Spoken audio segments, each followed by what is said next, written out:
Good evening, and thank you all for joining us for this live conversation with Professor Jack Hawley, Shabnam Virmani, and Professor Linda Hess. You can type your questions in the Q&A box.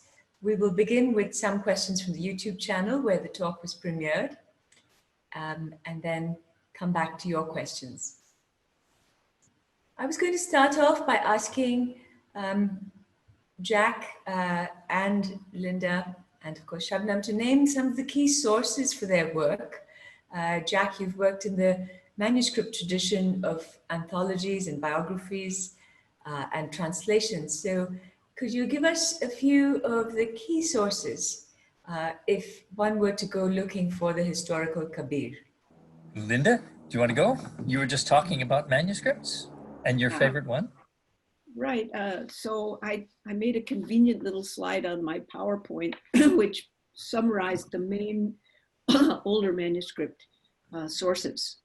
Basically, the oldest large collection is in the Sikh tradition. That is what we call the Adi Granth or the Guru Granth Sahib, both in its final form from 1604 and in the Gondwal Pothis, which were written at least 30 years earlier, or about 30 years earlier than that. So that's the earliest, very earliest large written collection. We have a very early small written collection in the Fatehpur manuscript from Rajasthan, where there are 15 poems of Kabir embedded in a larger collection of Surdas and other Krishna worshipping poets. And can I interject just at that point, Linda, to say that while it's very true that we actually have an early date there, 1582 for the manuscript, it is a manuscript that exists in 3 parts. And it's only in the middle part that we find the Kabir poems. So here we have Kabir integrated into an otherwise saguna setting. You name the name of Surdas, which has become the name of the manuscript. But because it embeds that earlier part, we can see not only the embedding of Kabir inside a larger tradition, but we can see that this manuscript itself is the inheritor of an earlier tradition. So I think we can also hold the Fatehpur manuscript up as being about equal to the Guru Granth Sahib in its sort of age.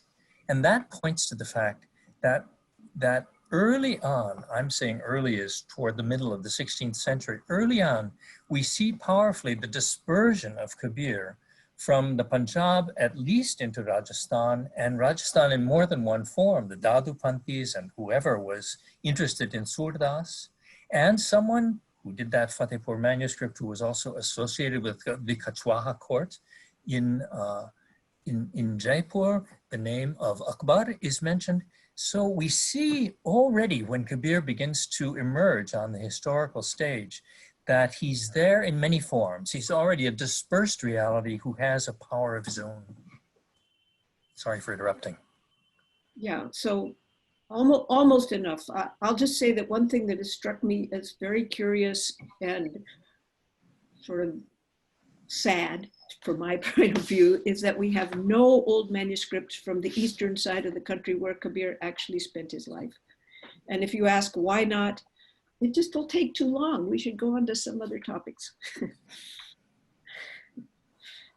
But the manuscript I'm currently working on is around the 1615 to 20, and that's one of the oldest important big manuscripts of Kabir, and it's from Rajasthan. And here's my final thing.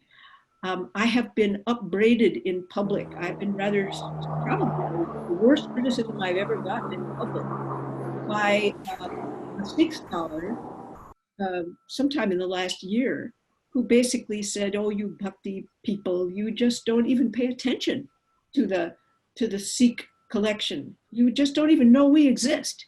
And it's true. Most of us have, well, I know there are exceptions to that, but most of us who have been involved in translation have been working from the Rajasthani tradition, or prior to that, from the Bijap for me. So that is a very interesting thing, and I do hope that somebody who really knows the Sikh Granth and the tradition and the language will do a beautiful translation, because it's an extremely important collection. Shabnam, you want to take a... as you mentioned, all my sources are primarily oral. So the work of the Kabir project has essentially delved into primarily Malwa, Madhya Pradesh, and parts of Rajasthan. Subsequently, some work in Gujarat and Kutch, and a couple of forays across the border into Pakistan, and documenting how Kabir is expressed in the Qawwali traditions by some Sufi singers. So really, most of my sources have been oral. But for the current book that I'm writing, I have been delving a lot into the scholarship of Dr. Jaidev Singh and Vasudev Singh. And they, I think, draw on the Kabir Granthawali. I see. So if somebody were to go looking for Kabir, where would you ask them to start out?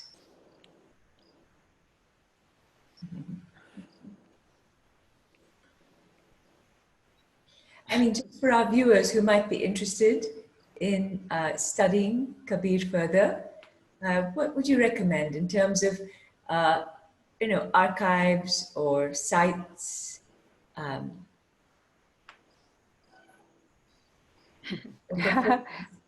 Well, at the risk of blowing one's own trumpet, we've spent close to 2 decades creating this online celebration of the oral traditions of Kabir. So you can, sitting in your home, digitally get a little taste of the oral traditions of Kabir in the regions that I just mentioned, in a site called Ajab Sheher. That could be one place to start, but then there are all these amazing books as well, and I'll let others speak as well.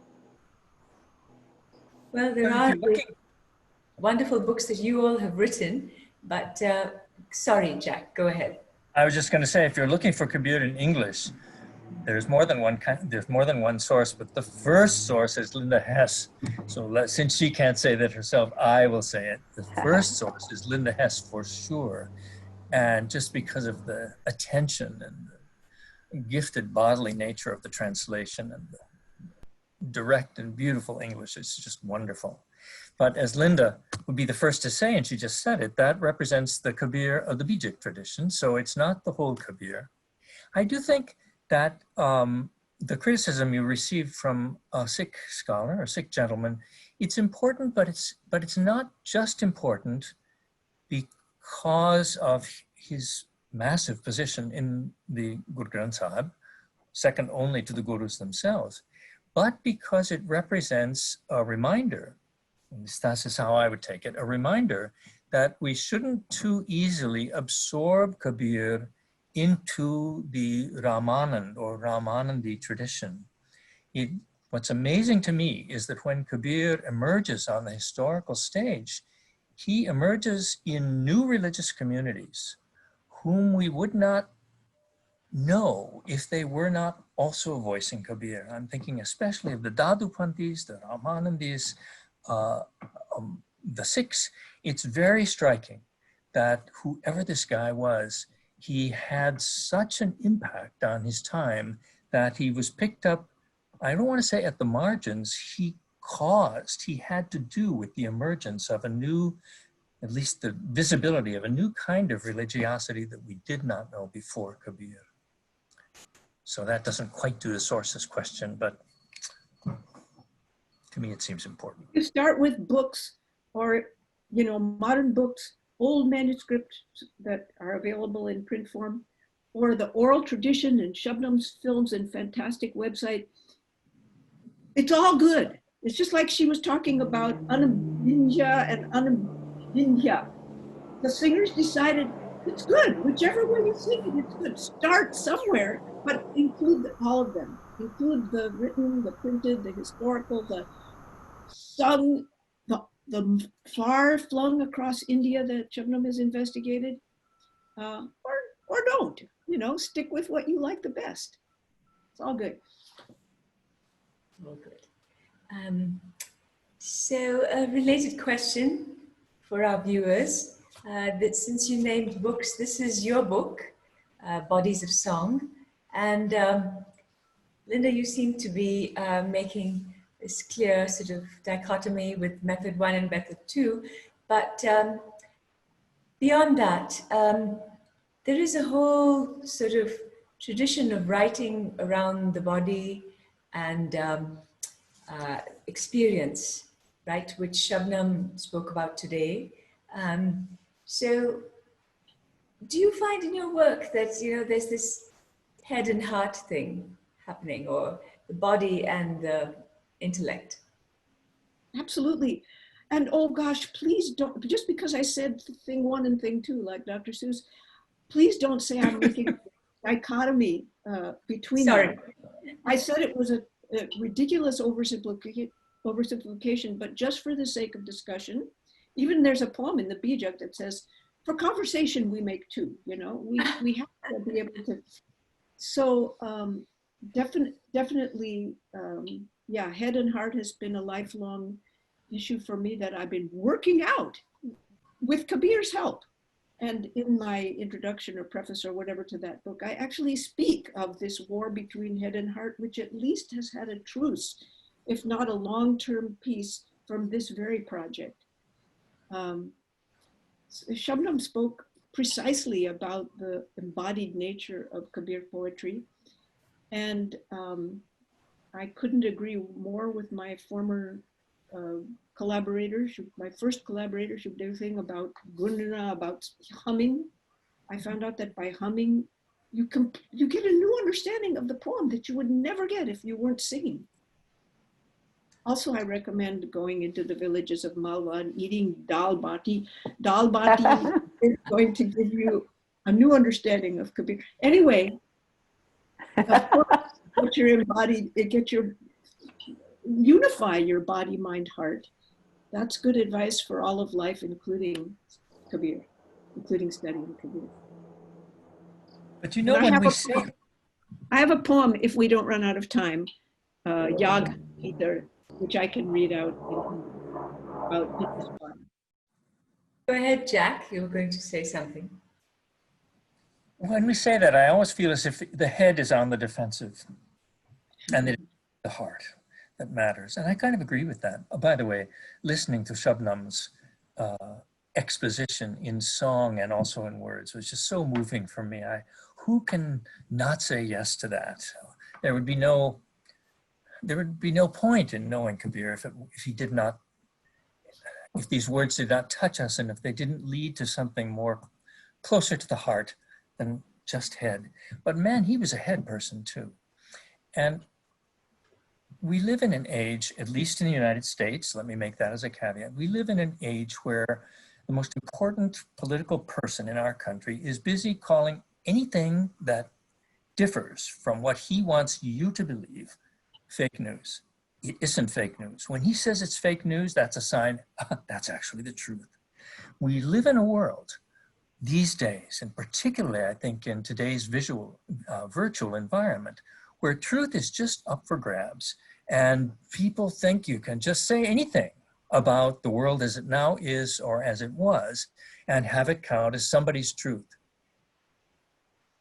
I really object to that.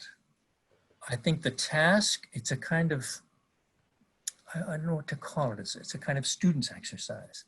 The task of trying to find Kabir historically has at least this much importance, that that as an exercise, it places us in a position where we realize we don't know, and that it's important to know, even if we can't find the real Kabir. Simply to undergo the discipline of trying to learn history and evaluate sources has a value. So I would speak for the head in relation to the heart there, and this actually relates very potently, I think, to a major emphasis that both Linda and Shabnam were making, namely that, you know, the Shabd with the capital Shah and the Shabd with a little Shah, it's the relationship, the dialogue, the fight between the two that we should always have our minds on. Part of that is really trying to find out what the facts might have been about this amazing person. Namrata asks, Shabnam had spoken about appropriation in passing. What place does this current politically charged term of appropriation have in your own research and seekings. If it has any place at all, is this something we as seekers need to be aware of? This is for all three panelists, I suppose. I think perhaps what I would like to say is that there is, I'm sorry, there's a lot of aircraft sound where I am. I think it's really to take a leaf out of the Kabirian tradition. Let us not get into a duality between head and heart, between history and orality, between fact and fiction, because then we are again falling into the trap of dualism. Really, the answer is to not necessarily choose between one or the other, but to respect both for the importance that they hold. Like Jack so clearly and importantly pointed out, the need for discernment, for vivek, and certainly Kabir would endorse that. But on the other hand, Kabir will also say, Adhi saki sir kate jo ye vichari jaye. So if you, even half a poem could slice off your head if you pause to let it sink in. It's interesting, slice off the head. Too much reason, too much cerebrality, maybe, when he says it should slice off that dratted head. But on the other hand, he's saying, Jo ye vichari jaye. So he's bringing back the role of the head. You know, it's not just, so it's not about yes or no, it's about going into that space between the two and having the intelligence for a sophisticated movement beyond two flat. You know, I think an aspect of that also is in the actual poetry that we have from Kabir. Part of it is sung poetry, and we've been talking mostly about that, the pads, the shabds. But then there are the sakis, which are not sung in the same way. So internal to a sense of who Kabir was is someone who operated in two mediums at the same time. So Deepshika Vihingia asks, do you feel that Kabir has the power to heal?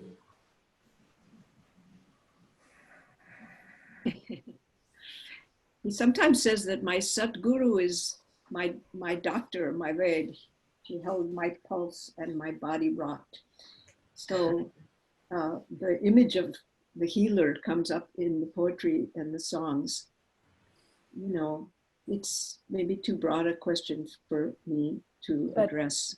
Anything that opens your heart and your head and your body and your mind and makes you feel whole and makes you feel related to other people without prejudices and divisions, that has the power to heal, but it's a little too general for us to just apply to Kabir. But maybe I would add there, the current book I'm writing on, the first chapter says, take the bitter pill. I would say Kabir heals you, but not in this feel-good way. Kabir heals you by giving you a very difficult to swallow bitter pill. If you're willing to put yourself up for that kind of healing, he wants you to cut off your head. He wants you to burn down your house. And he wants you to make your home on the tip of a thorn. So it's not easy to be healed by Kabir, but yes, you can be healed by him if you have that grit of confronting what he wants you to see. Wonderful. Do you think Kabir is a surgeon? Didn't hear you. I wondered if you think that Kabir has a sort of surgeon personality to him. There are different kind of healers. This is a guy with a knife. And having said that, on the other hand, there is the really intimate, tender, gentle Kabir too, which we speak less about. You know, who strikes a very different mood, and he can give a lot of solace too. He has many moods. And don't we long for a surgeon who before and after the operation can take you in her hands and say, how do you feel? How's it going? What's the need for this? And so forth. Yeah. Jack, you had mentioned the Vaishnava traditions of the South and Ramanujan your talk. And could any of you elaborate on the connections to the Bhakti traditions of the South that you've come across in your work? That's Jack. Only Jack can do that. Well, no, but I feel as if that's the hardest question to answer in some ways. You know, Kabir himself was imported from the north to the south in the period of Sarfoji II in Tanjore. And I think it was an active importation that may have recognized a sort of, gosh, maybe they have something we should listen to up there in the north after all. When the Ramanandis created a historical narrative for Kabir, they very much wanted to associate him via Ramanand to Ramanujacharya. And I think that had to do with the moment where Ramanuja, we love the story, climbs up to the top of the Gopuram and takes the mantra that he has been given in secret and shouts it out to the world. The criticism was that eating practices of the Sri Vaishnava Sampradaya in the way that it should have been, and that's what Ramanand stands for. So those southern elements are very much there, but there's also the sense that Kabir, maybe because he was living and was a part of, how shall I say it, a more obviously polarized religious environment. Think of his name, Kabir, that there was a kind of upsetting that had happened in the north, broadly speaking, that the south hadn't quite heard. Let me just say finally that Namarwar comes to mind for me. There's someone who, you know, who also had his knife with him sometimes. There's been various questions from people, well, various comments from people who've said they've learned so much from your session, that it was multidimensional and textured and immersive.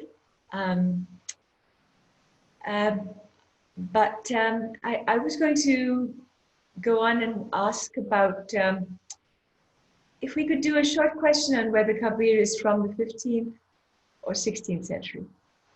Just your differences of opinion on that. And why does it matter? Why does it matter? Yes. Does it matter? Once again, Jack is the one who has become the controversial voice. All right. since we. I'll tell you why I think it matters. It's not that I think dates matter so much, but it's a subset of what I was saying, that the effort to try to find out what, in some sense, the truth was is an important effort, and not to be led around by whatever is said on Wikipedia. So if we look at the date 1518, one of the possible death dates for Kabir, why was that date important? It may well be that he died then, though I don't accept it, but it may well be. Otherwise, why would it be remembered so? Well, my answer is because it's just a year after the death of Sikandar Lodi, which we actually can place in time. So it ties Kabir to the myth, I would say, of his having had to defend himself before the king. But if my worry about placing Kabir in the 15th century is that it's a subset of a narrative of Kabir that pushes him into the past and makes him a connection to a history that we actually don't know. What I would want to urge then about the 16th century, which I think is more accurate, is that it points us to Kabir's, as we would say in Latin actually, or English, floruit, the time when he flourished. We really don't know that he flourished before then. Also, I think this points to the fact that we need to think about how fast that word of Kabir could have spread around parts of India, this great mystery that Linda pointed to, that we don't have a written Bija tradition until the early 18th century, but we have it so far away. I think the guy was just an explosion to his time. The way he spoke the truth, people just couldn't stop listening to it. So for me, his location in the 16th century, which I think is more likely than not, points to that explosive quality of the kind of truth that he spoke and the kind of way that he sang. That's what the issue is for me. So I just want to add, because I haven't studied the kind of documents and the kind of parallel historical situations that you would have to in order to actually answer this question knowledgeably. But one important factor in answering it would be, how fast do you think his words could have traveled? Because he is regarded as a revered elder in the Sikh tradition, as well as by the Dadupanthi. So he had to have been older, or he had to have come before. Now, Jack may disagree, but maybe at the moment we're only talking about conjecture. I don't know exactly what solid evidence your view about the 16th century is based, but conjecturally you could say, oh, it traveled right away. Like it took 5 minutes for it to get from Benares to Punjab or to Jaipur.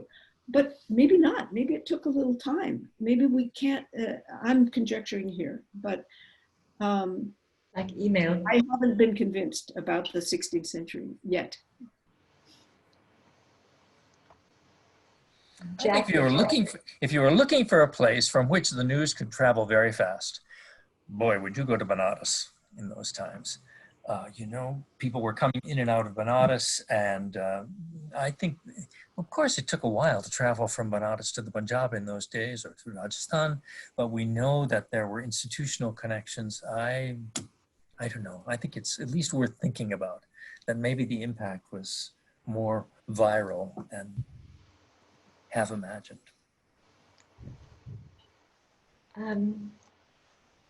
Is there anything you all would like to address to each other? Questions that came up that you, I think, Linda, you said you have a poem you'd like to read.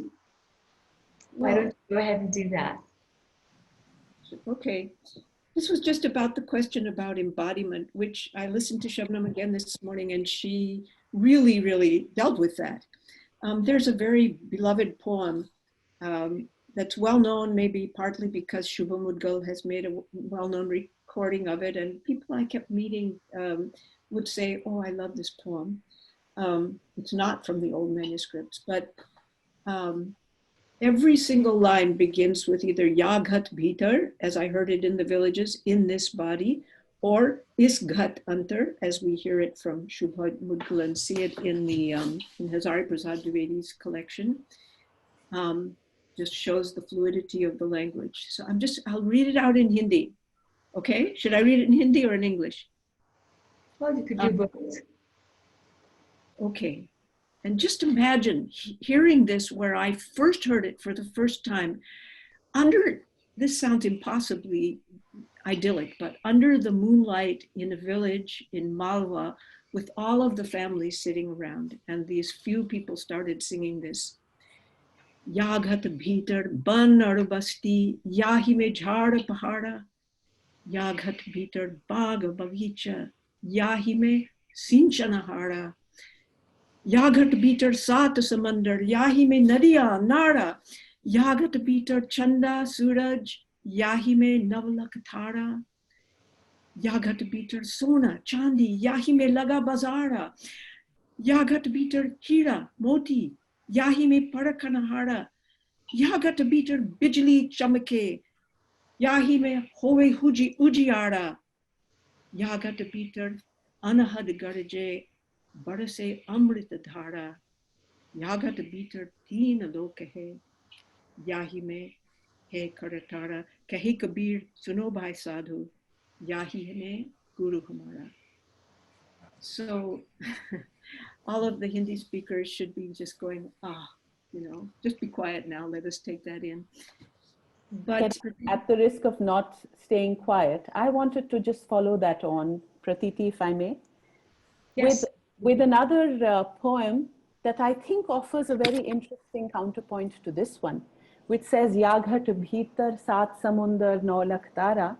There are other poems from the tradition of Kabir, as we well know, that will say, Amare re desamai na dhara nahi gagana, nahi koi navlak tara. In my country, no sun, no moon, no 9 million stars.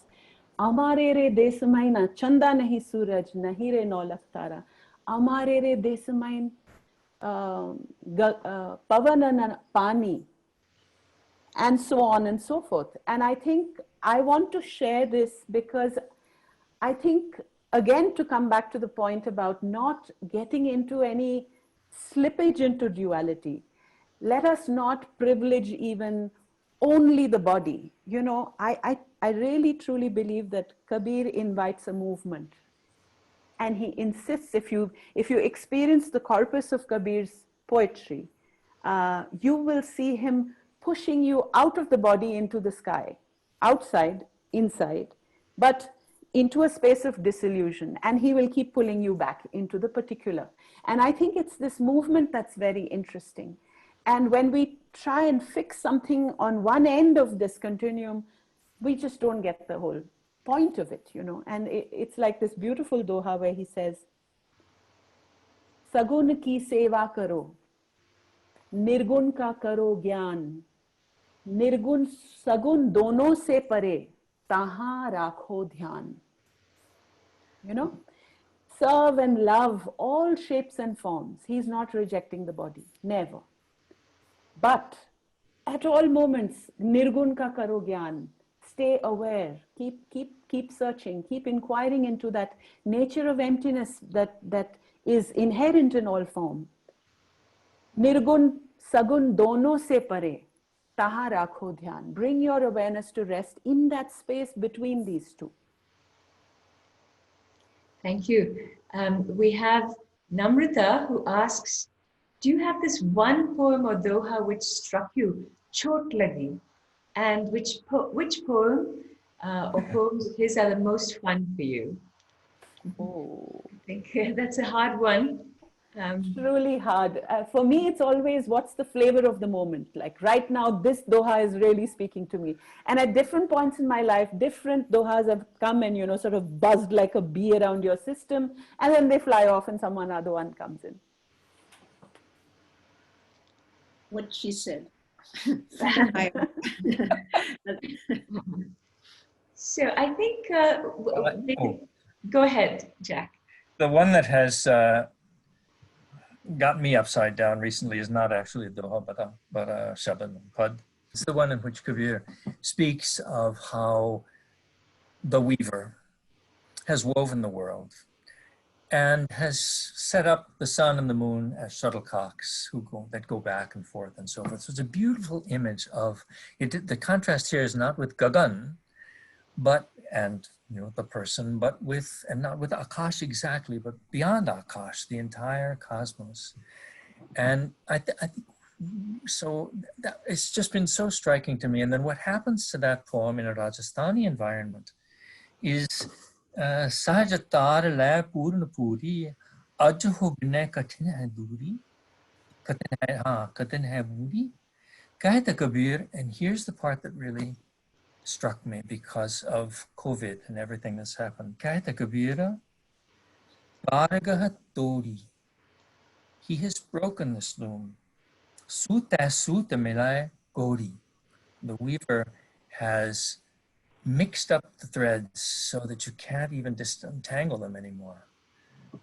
I have wondered if Kabir isn't also the poet for the present moment, not because of his focus on the body so much, as because of his range and thinking about, gosh, how do we live in a cosmos that can be destroyed in a moment like this? What do we make of it? Well, thank you all so much for coming. You know, I know you're all in different time zones and you've all managed to come together for this. Maybe we can conclude with Linda's poem. Oh, you mean in the translation? Yeah. Okay, I'm just pulling up my translation. This, of course, I agree with what Shabnam said, but I think that about you can be emphasize in the body. You can emphasize no stars, no water, no wind, no nothing. But you can also find the one within the other, like in this poem, which seems to be about a vast experience of the body or a vastness within the body. You can find both of those. And I'll just say that when the villagers sing it, or when the people that we know active in the oral tradition sing it, they almost always keep repeating a teka or a refrain line, and in which you might not hear from a classical singer, or at least I didn't hear it in Shubha's rendition. But this one, the teka was, Koi janega jana nahara sadho guru bina jug andhyara. I didn't read that out in Hindi, but they repeated it over again. Koi janega? Somebody will know. Who will know it? Jana Nahara, a knower, one who knows. And then it says, Guru Bina Jagantiyar, the world is blind without a guru. Now, just reserve your reactions to that statement, whether you believe in gurus or not. So here is the poem as I've translated into English, starting with, who can know this? The one who knows. Without a guru, the world is blind. In this body, forests and hamlets, right here, mountains and trees. In this body, gardens and groves, right here, the one who waters them. In this body, gold and silver, right here, the market spread out. In this body, diamonds and pearls, right here, the one who tests them. In this body, 7 oceans, right here, rivers and streams. In this body, moon and sun, right here, 1,000,000 stars. In this body, lightning flashing, right here, brilliance bursting. In this body, the unstruck sound roaring, streams of nectar pouring. In this body, the 3 worlds, right here, the one who made them. Kabir says, listen seekers, right here, my own guru. That's how he ends. Without a guru, the world is blind. Where's the guru? Right here. Okay. Thank you. So we've gotten some wonderful comments, people who've said precious session and so on. Grateful to all of you. And indeed we are. It's been such a treat to work with you all on the lecture and on this Q&A session. Thank you for making the time and coming from across the world, coming on to our program. Thank you for putting it Thank you together. for bringing us together. You guys did a great job. Bangalore International Center, EJ. Thank you. Thanks, Linda.